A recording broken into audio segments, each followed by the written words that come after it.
keeps poo-pooing throwing knives. He keeps saying that this isn't a very effective weapon.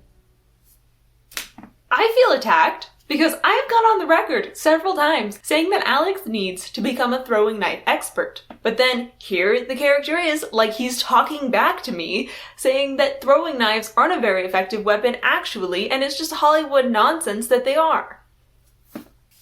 And here's the thing. I can accept that throwing knives in reality aren't the best weapon. Like, I can totally picture that it'd be 1, hard to get the pointy end in your subject, 2, hard to get enough force behind it to really penetrate with a killing blow. But these books do not have to follow reality. This is a fantasy world with lots of magic. We are already on the area of suspension of disbelief. And if Alex said, throwing knives aren't usually the best of weapon, but because I have these awesome, super-powered throwing skills, I can make it work. Alex is already living outside the bounds of regular time. I don't think he really needs to follow regular physics either. So the only thing actually standing in our way of Alex becoming a throwing knife master, it's Alex's own negativity. And he did even throw a knife effectively on target in Mart. So I blame him for this lack.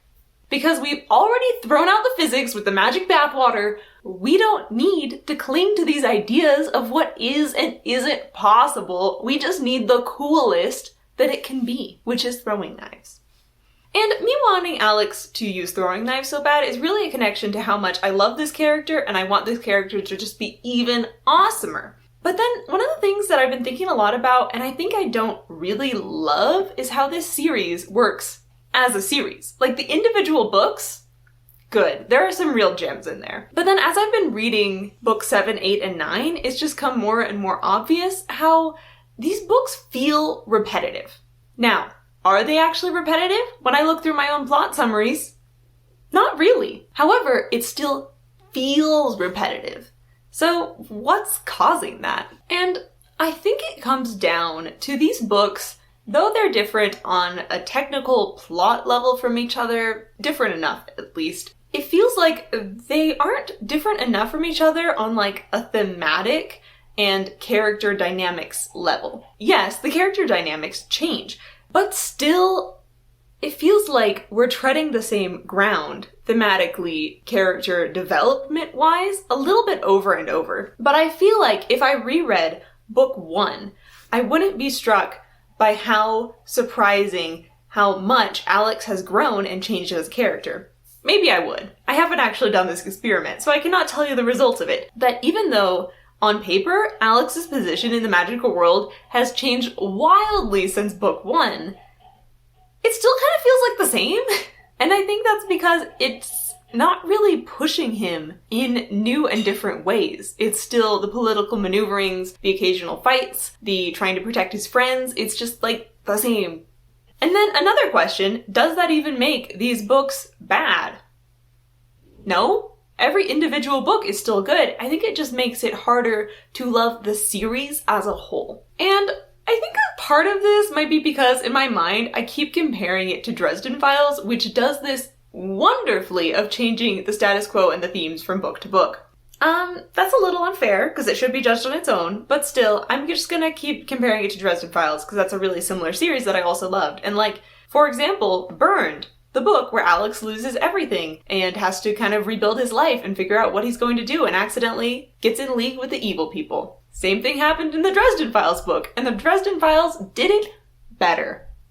Not to say that the Alex Verus series doesn't one-up the Dresden Files on several things. For example, sexism. But I still feel like the Alex Verus series isn't taking advantage of all that could be, because, for example, in Burned, when Alex lost everything, you would think that me as a reader, because I had just read 6 books of him living in this house and using the mist cloak and using all of these precious items, you would think that I would be devastated along with Alex that he lost all these things. But I didn't really care, because even though we had 6 books of him interacting with these things, I never quite got his emotional attachment to them. So then when he lost them, even though on the page Alex was sad about it, I wasn't sad with Alex, because I was like, why are you even sad about it? It was just a house. You've got plenty of money. There wasn't the stakes of him losing it, because it didn't show us how incredibly important it was to him. It just kind of told us.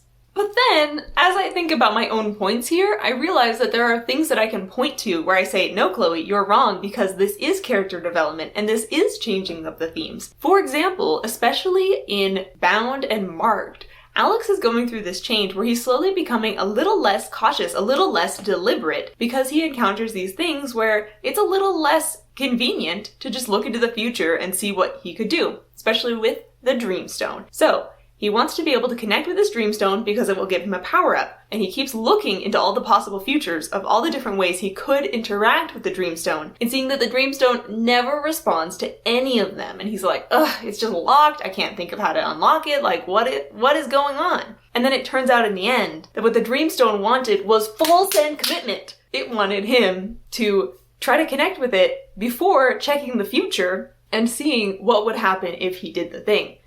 So Alex had to take a commitment risk. And then again, Alex took a commitment risk when he started a romantic relationship with Anne without looking at the future first. And that is a really interesting character development for him, because is this a good thing for him to be changing about himself?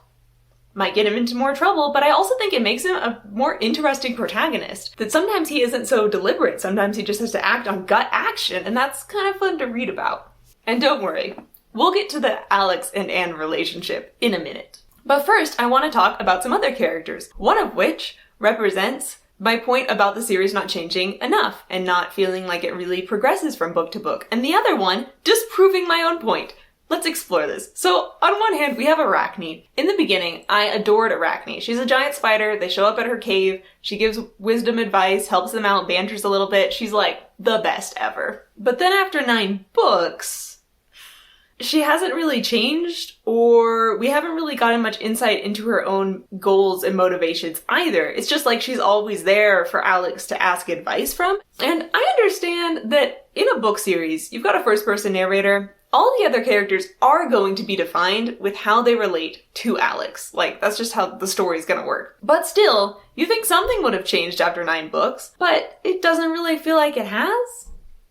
And on the other hand, we have a character who has changed quite a bit, and especially his relationship to the other characters has changed. And this is Varium. Varium is one of my favorite characters. In book 3, he started out as a hothead who hated Alex. Now, he's a slightly less hothead. And I have loved seeing his character progression and motivation change as he joins the Keepers, as he slowly learns how to trust better and how to fight better and how to keep his temper a little better, how to be a little nicer. And his relationships to other characters have grown. For example, he's gotten less and less protective over Anne as they've grown farther and farther apart, and she's gotten stronger in her own right. And as a side note, I totally ship Luna and Barry now. I love that their relationship is so confrontational and a little rocky, because that's really entertaining, and I just wish we had more insight into it. So now, finally, let's talk about Alex's love life. And no, we're not talking about Anne yet. We'll get to her in a minute. But first, I want to say some quick thoughts on Alex and Morden. So, once upon a time, I was making a video about books 1, 2, and 3 in this series. And I decided that I wanted to make some fan art. So, I decided to Google first Alex Verus fan art in order to get a sense of what the characters look like, what other people were drawing, like try to get some inspiration for what I could draw on. And then, to my surprise, about half of what came up was Alex Morden shipping fan art. And at this point, I had only read through book 3, where Morden had been introduced as like an antagonist. And I was like, what? Because I was not surprised that there exists Alex Morden fan art. Because of course, like, it'd be interesting for the hero and the villain of pretty much any story to get in a romantic relationship, so people are gonna ship them. But just the sheer volume of Alex/Morden fan art made me think that there was something more to this than just an antagonist-protagonist relationship. Their relationship would probably become something that was at least a little reciprocal flirting sometime in the books. And I saw, because of like the various captions on these pictures, that it would probably happen around Bound, book 8. So, as I was leading up to book 8, I was kind of getting excited because no matter what else this flirting relationship was going to be, it was going to be interesting, right? Like, I was excited. So honestly, I was disappointed by the lack of canon shippable material because of my expectation from the fan art.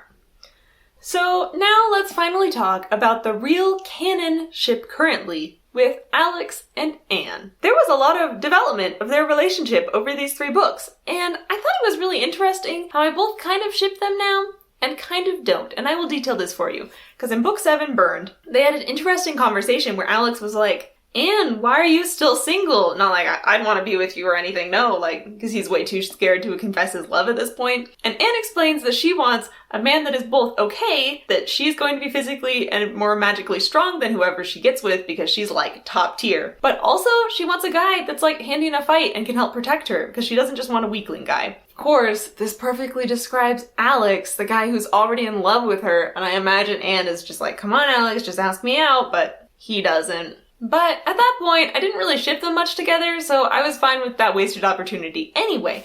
And why don't I ship them together? And I feel like it comes down to Alex is kind of witty and bantery. He needs someone who is a little argumentative and willing to push back hard. And Anne is the nice girl, and I just feel like they don't have enough on-screen chemistry for me to really get behind it. Or at least that's how I felt back in Burned, and also in Bound. By the time we were getting to Marked, I was better understanding Anne's dark alter ego. Because Anne split herself into light side and dark side, and then she locked the dark side away, and that is why Anne isn't confrontational. So, if Anne and her dark side would just merge back together into one person, suddenly Anne probably would be the perfect person for Alex. And why do I want her to have some confrontationalness inside of her? Well, I was thinking a lot about this. Fictional relationships are more entertaining when there's some friction in them. Not necessarily real relationships, but in fiction, I want to be entertained, and if the relationship is just 100% smooth going all the time, it's not very entertaining. It's gotta push the characters in new and interesting ways. Which is why I think that the way that Alex and Anne finally got together in the end kind of did make me start shipping them a little bit, because the conflict didn't come from between Alex and Anne, having some friction and arguments between them. It came more from internally. Alex was terrified of confessing his love for Anne and making a move. And it took him 6-7 books of knowing Anne before he finally did it. And then it was so beautiful how awkward he was with flirting with her. So I feel like if we kept Alex's nervousness and awkwardness about being in a romantic relationship and flirting with Anne, that could be the friction that this relationship needs to be entertaining and push these characters in new ways, especially Alex. But we'll see. So what do you guys think? Comment with a seedling emoji if you do ship Alex and Anne. What is their ship name, by the way? Alexanne? Varan?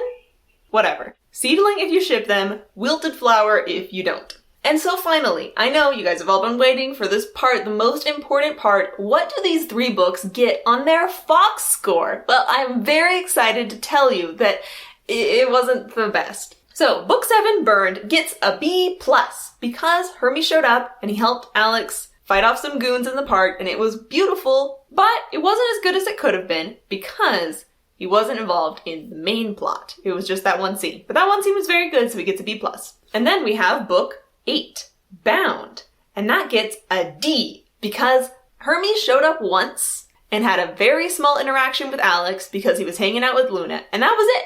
He was not significant to the plot at all. However, that is better than book 9, Marked, which gets a D-, not quite an F, because Hermes did show up for like 2 whole sentences to be pet. So he's still in existence. But come on, I need my animal companions. This barely counts at all. So I'm hoping that future books will have better Fox scores.